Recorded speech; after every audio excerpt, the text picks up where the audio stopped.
Alright, this is a 1995 Lakewood Model 223 20-inch box fan. Picked this up at the flea market today for $5. It's not in too bad a shape. The cabinet's nice and straight. Front grill's perfect, no cracks anywhere, but the back grill's really messed up. It's missing a big area there, lots over there. It's got some rust on this motor mount. Can't tell how rusty the bottom is yet, but I'll find out once I clean it.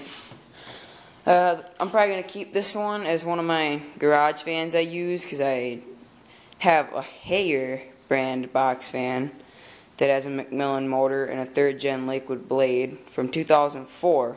The blade is just very slightly different. I guess they bought the patent and changed it a little bit. Figure that and this out there ought to do pretty darn good, so this fan's got a future here.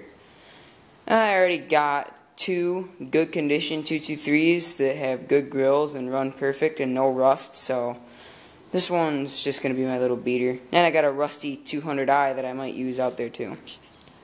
I'll still get a video of this one once I get it all cleaned up. Anyway, that's it for this video, so thanks for watching. Hope you enjoyed, and look for a video of this one all cleaned up soon.